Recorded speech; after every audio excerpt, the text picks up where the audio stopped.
My self Rajkumar Sharma. आज हम discuss करेंगे 12th accountancy first book chapter 4, that is change in the ratio of existing partner. Change in the ratio of existing partner means कि ना किसी partner ने admission लिया, ना कोई पार्टनर रिटायर हुआ, ना किसी पार्टनर की डेथ हुई। जो ऑलरेडी एग्जिस्टिंग पार्टनर है, ऑलरेडी कॉन्टिन्यूइंग पार्टनर है, उन्होंने अपनी रेशियो को चेंज कर लिया। तो इस चैप्टर में सबसे पहला इफेक्ट क्या होगा, दैट इज सैक्रिफाइसिंग रेशियो। यानी रेशियो चेंज होने से कोई पार्टनर सैक्रिफाइस करेगा और कोई पार्टनर गेन करेगा। तो सबसे पहले हम सैक्रिफाइसिंग रेशियो फाइंड आउट करेंगे और इसका फार्मूला है आपका old ratio minus new ratio.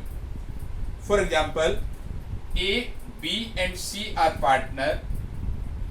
Ratio 3:2:1. That is old ratio. They decide to share in future equally. That is new ratio. Calculate sacrificing ratio. So now we calculate sacrificing ratio. For A, old ratio is 3 upon sum of all these.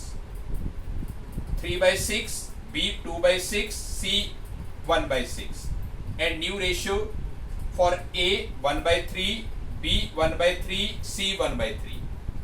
तो for A old ratio 3/6 minus new ratio 1/3, 6 is your LCM, 3 minus 2 1/6. Now B old ratio 2/6, new ratio 1/3, 6 is LCM, 2 minus 2 0. It means जो है B ना sacrifice कर रहा है ना gain कर रहा है, it's a neutral. Now C old ratio 1/6, new ratio 1/3, 6 is LCM, 1 minus 2 minus 1/6. It means C is gaining. तो इस प्रोसेस में जब A, B and C ने अपनी रेशियो को चेंज किया तो उसमें A सैक्रिफाइस कर रहा है और C इसमें गेन कर रहा है। तो it's your first topic, calculate sacrificing ratio. Now the second topic is treatment of goodwill. Second topic is treatment of goodwill. Treatment of goodwill. What is goodwill? Goodwill is the reputation of the business into the market. जब भी ratio change होगी तो सबसे पहला जो effect है वो goodwill पे पड़ेगा, उनकी रेपुटेशंस पे। तो गुडविल ऑलरेडी कैलकुलेट करके भी आपको दी हो सकती है और हो सकता है आपको कैलकुलेट भी करनी पड़े। तो इसमें 2 पॉइंट आपके चलेंगे। One is old goodwill. Old goodwill means goodwill already appear in the book. Goodwill already appear in the book. तो जनरल एंट्री आपकी बनेगी all partner capital account debit to goodwill account, और इसको डिवाइड करेंगे old ratio में। For example, A, B and C are 3 partner, then A's capital account debit, B's capital account debit, C's capital account debit to goodwill account। तो जो भी आपकी old goodwill होगी उसको किस रेशियो में बांटेंगे, ओल्ड रेशियो में डिस्ट्रीब्यूट कर देंगे। Clear? Now the second point is new goodwill. New goodwill. New goodwill के लिए जो आपकी जनरल एंट्री बनेगी that is gaining partner. Gaining partner capital account debit to sacrificing partner capital account. इसमें general entry बनेगी, जो पार्टनर गेन कर रहा है वो डेबिट होगा और जो सैक्रिफाइस कर रहा है वो क्रेडिट होगा। तो जितने से जो सैक्रिफाइस कर रहा है वो अमाउंट आ जाएगी और जितने से वो गेन कर रहे हैं वो अमाउंट आ जाएगी। तो ओल्ड गुडविल की एंट्री आपकी बनेगी, it's a old goodwill, all partner capital account debit to goodwill. And what about new goodwill? New goodwill जो अभी हमने वैल्यू लगाई है, So that is gaining partner capital account debit to sacrificing partner capital account. Now the third point is treatment of accumulated profit. Treatment of accumulated profit. Now the third point, treatment of accumulated profit. Accumulated profit means profit and loss account credit balance. Accumulated profit means profit and loss account credit balance and the profit which is given in the liability side of balance sheet. और अगर question में accumulated profit दिया हुआ है तो इसके दो treatment है. Number one, when they want to distribute, when they want to distribute or transfer, यानी वो डिस्ट्रीब्यूट करना चाहते हैं, ट्रांसफर करना चाहते हैं. क्वेश्चन में लिखा है तो एंट्री बनेगी accumulated profit account debit, accumulated profit या profit and loss account debit to all partner capital account, और इसको डिवाइड करेंगे ओल्ड रेशियो में. Now the second point is when they do not want to distribute, do not want to distribute, यानी वो distribute नहीं करना चाहते, transfer नहीं करना चाहते. In this case the entry is gaining partner capital account debit to sacrificing partner capital account. तो ये एंट्री आपकी बनेगी. अगर वो डिस्ट्रीब्यूट करना चाहते हैं तो ए पार्ट, और डिस्ट्रीब्यूट नहीं करना चाहते हैं तो बी पार्ट. डिस्ट्रीब्यूट नहीं करने के लिए क्वेश्चन में क्लियरली लिखा होगा they do not want to distribute. अगर क्वेश्चन में सिंपली एक्यूमुलेटेड प्रॉफिट गिवन है, profit and loss account credit balance given है और कुछ भी क्वेश्चन में नहीं बोला है कि वो डिस्ट्रीब्यूट करना चाहते हैं नहीं करना चाहते हैं, तो it means A case. Next point, treatment of accumulated loss. Treatment of accumulated loss. It's the fourth point. Treatment of accumulated loss or profit and loss account debit balance. Debit balance mean given in the asset side of balance sheet. Asset side में अगर profit and loss account दिया हुआ है, it means it's a loss. We can also say accumulated loss and P&L account debit balance. Same two cases. A, they want to distribute, they want to distribute or transfer, यानी वो distribute करना चाहते हैं, transfer करना चाहते हैं. तो entry बनेगी all partner capital account debit to accumulated loss or P&L account. Now the B part, when they do not want to transfer or distribute, यानी वो ना ट्रांसफर करना चाहते ना डिस्ट्रीब्यूट करना चाहते, तो एंट्री बनेगी sacrificing partner capital account debit to gaining partner capital account. Sacrificing partner capital account debit to gaining partner capital account. Now once again, fourth point is treatment of accumulated loss or P&L account debit balance means profit and loss account given in the asset side of balance sheet. It means debit balance. All assets having debit balance, all liability having credit balance. So the A point is they want to distribute or transfer. Now all partner capital account debit to accumulated loss or profit and loss account and divided into old ratio. इसको divide करेंगे old ratio में. Now the B point, when they do not want to transfer or distribute In this case, the entry is sacrificing partner capital account debit to gaining partner capital account. जितने से वो sacrifice करेगा, जितने से वो gain करेगा. Now, the next point is number 5. The fifth point is treatment of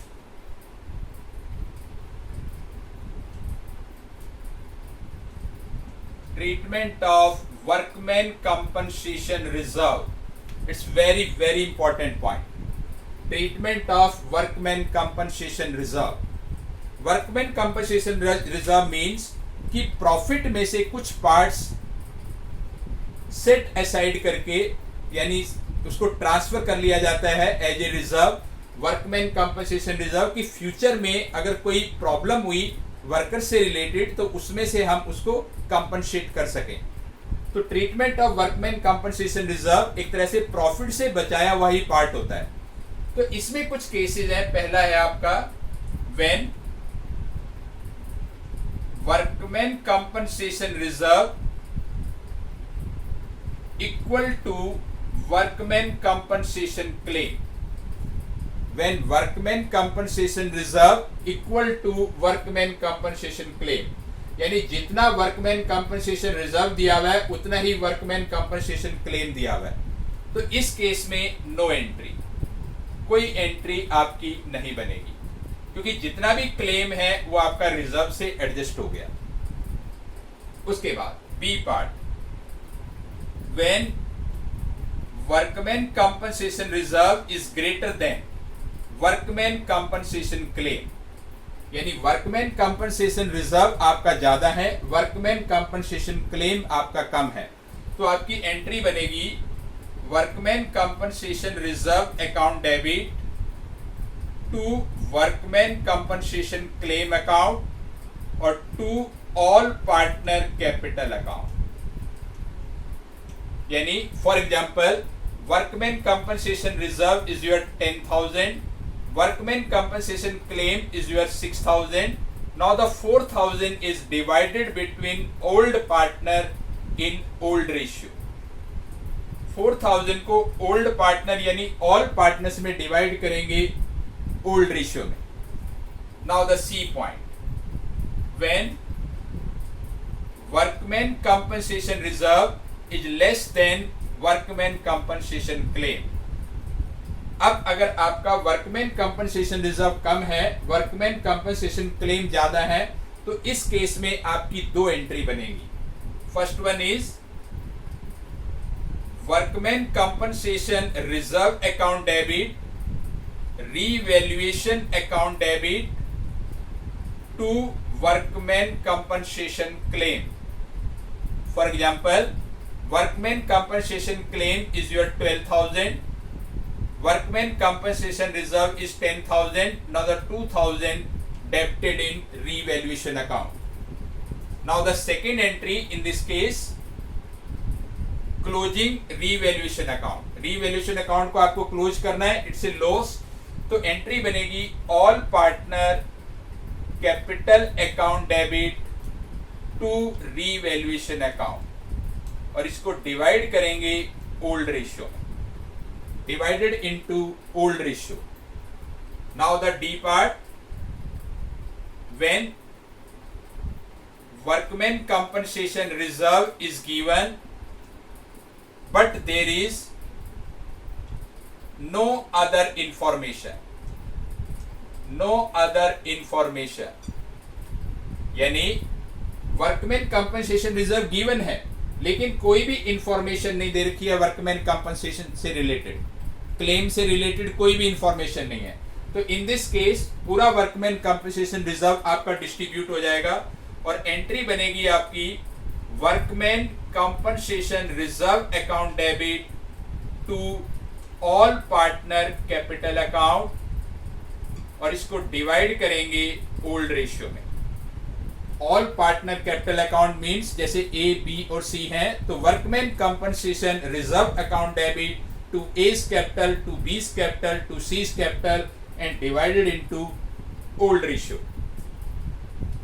Now the next point is next point, number 6, treatment of general reserve.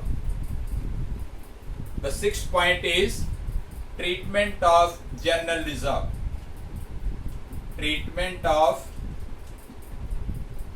general reserve. General reserve again is the part set aside from profit. Profit में से कुछ parts बचा के general reserve के लिए रख लिया जाता है जनरल रिजर्व. तो इसमें भी आपके 2 केसेस हैं. First one, when they want to distribute, when they want to distribute और ट्रांसफर. वो डिस्ट्रीब्यूट करना चाहते हैं, ट्रांसफर करना चाहते हैं. तो जनरल एंट्री बनेगी general reserve account debit to all partner, all या ओल्ड कैपिटल अकाउंट, और इसको डिवाइड करेंगे ओल्ड रेशियो में. General reserve account debit to all partner capital account या ओल्ड पार्टनर कैपिटल अकाउंट, और डिवाइड करेंगे old ratio. Now the B part, when they do not want to distribute और transfer, यानी वो distribute नहीं करना चाहते, ट्रांसफर नहीं करना चाहते. तो in this case gaining partner capital account debit, gaining partner capital account debit to sacrificing partner capital account. Gaining partner capital account debit to sacrificing partner capital account, यानी ट्रीटमेंट ऑफ जनरल रिजर्व. जैसे ही question में general reserve का point है तो आपको पहचानना है कि इसमें ए केस एप्लीकेबल होगा या बी केस एप्लीकेबल होगा. क्वेश्चन में अगर क्लियरली लिखा हुआ है when they do not want to distribute और ट्रांसफर, तभी आपको बी केस लगाना है, अदरवाइज ए केस लगेगा. यानी क्वेश्चन में जनरल रिजर्व गिवन है लेकिन ऐसा कुछ भी नहीं लिखा हुआ है कि they do not want to transfer, तो it means they want to transfer. It means they want to transfer. Now next point is number 7, treatment of contingency reserve. 7th point is treatment of contingency reserve. Treatment of contingency reserve. Contingency reserve भी आपको balance sheet की liability side में given होगा. ये भी profit से बचाया हुआ पार्ट होता है contingency reserve. तो इसको भी आप डिस्ट्रीब्यूट करेंगे और इसकी एंट्री बनेगी आपकी contingency reserve account debit to all partner capital account, और इसको डिवाइड करेंगे ओल्ड रेशियो में. Now the 7th point is treatment of deferred advertisement expenditure. Treatment of deferred advertisement expenditure, और इसको कहते हैं डेफर्ड रिवेन्यू एक्सपेंडिचर, और इसका नाम होता है एडवर्टाइजमेंट सस्पेंस के नाम से भी लिखा होता है. 3 नाम से लिखा होता है, advertisement suspense, deferred revenue expenditure, deferred advertisement expenditure.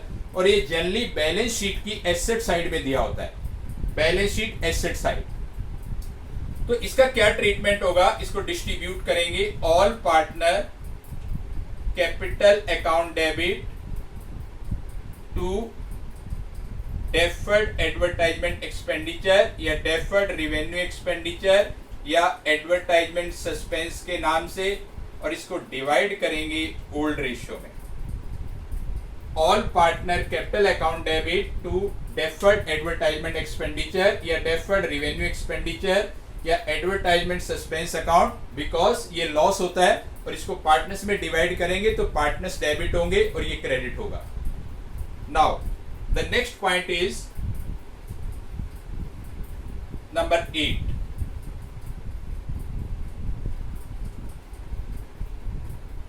Number 8 is treatment of revaluation of assets and liability. Treatment of revaluation of assets and liability, यानी एसेट्स और लायबिलिटी की हम दोबारा से जब वैल्यू लगाते हैं, दोबारा से वैल्यू लगाने से हो सकता है एसेट्स में इंक्रीज हो सकता है लायबिलिटी में इंक्रीज हो सकता है कोई ऐसी एसेट्स या लायबिलिटी मिल जाए जो पहले से रिकॉर्ड ना हो। तो उसका क्या ट्रीटमेंट होगा? अगर कोई एसेट इंक्रीज कर रही है, एसेट डिक्रीज कर रही है, कोई लायबिलिटी इंक्रीज कर रही है, कोई लायबिलिटी डिक्रीज कर रही है, या कोई अनरिकॉर्डेड एसेट्स हमें मिल जाती है या कोई अनरिकॉर्डेड लायबिलिटी हमें मिल जाती है, तो इस केस में इसका कैसे क्या ट्रीटमेंट होगा? इसके लिए देखिए दो पार्ट है आपका। Part A, when they want to show the revised value. अगर क्वेश्चन में लिखा है कि वो रिवाइज वैल्यू दिखाना चाहते हैं, when they want to show the revise value, तो इस केस में हम सबसे पहले बनाएंगे रीवैल्यूएशन अकाउंट। और जब आप रीवैल्यूएशन अकाउंट बनाएंगे तो it's a format particular amount, ये इसका फॉर्मेट रहेगा पर्टिकुलर अमाउंट।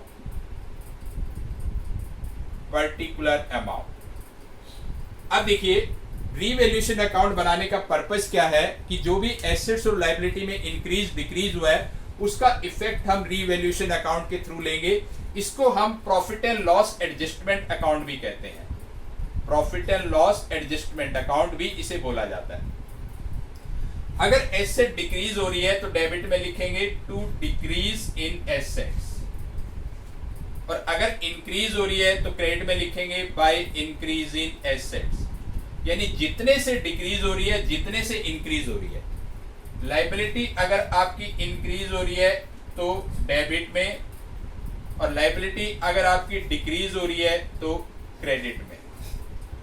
अनरिकॉर्डेड लायबिलिटी अगर कोई फाइंड की है तो डेबिट, और अनरिकॉर्डेड अगर कोई एसेट्स आपको मिली है तो क्रेडिट। यानी जितने भी फायदे हैं वो सब आप क्रेडिट में लिखेंगे और जो भी नुकसान है वो आप डेबिट में लिखेंगे। लास्ट में इसको बैलेंस करेंगे, तो जब बैलेंस करेंगे अगर क्रेडिट साइड बड़ी है तो आपका प्रॉफिट आएगी balancing figure, profit is your balancing figure, और अगर डेबिट साइड बड़ी है तो आएगा लॉस बैलेंसिंग फिगर।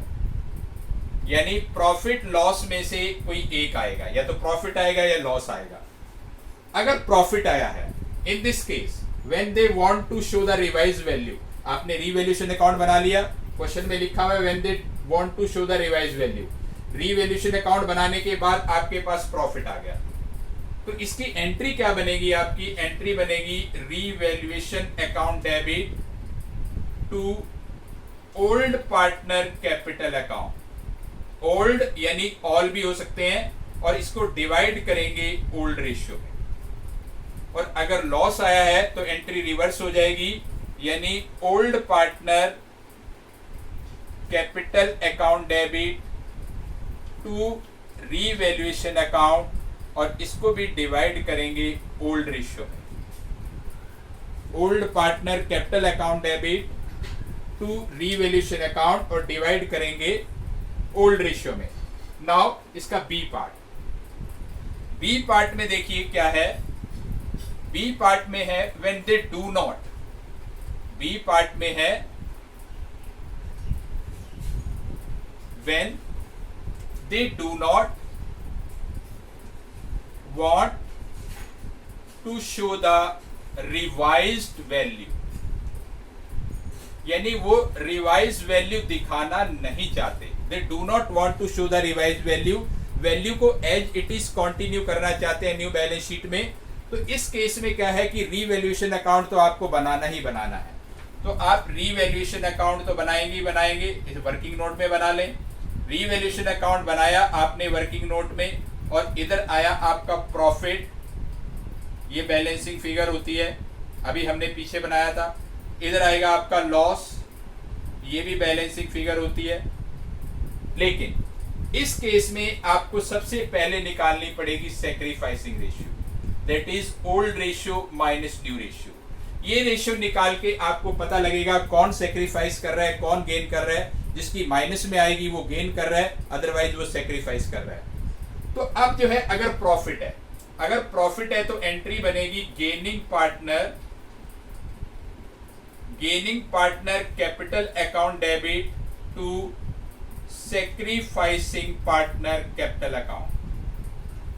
ये एंट्री आपकी बनेगी अगर प्रॉफिट है।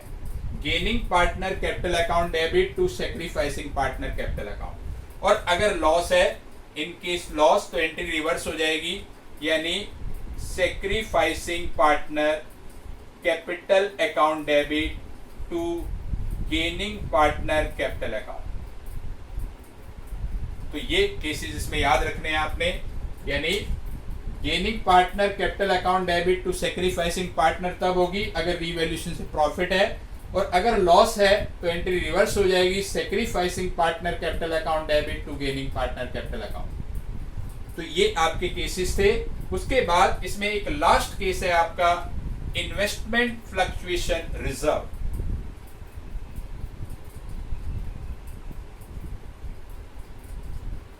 Now, the ninth point is investment fluctuation reserve.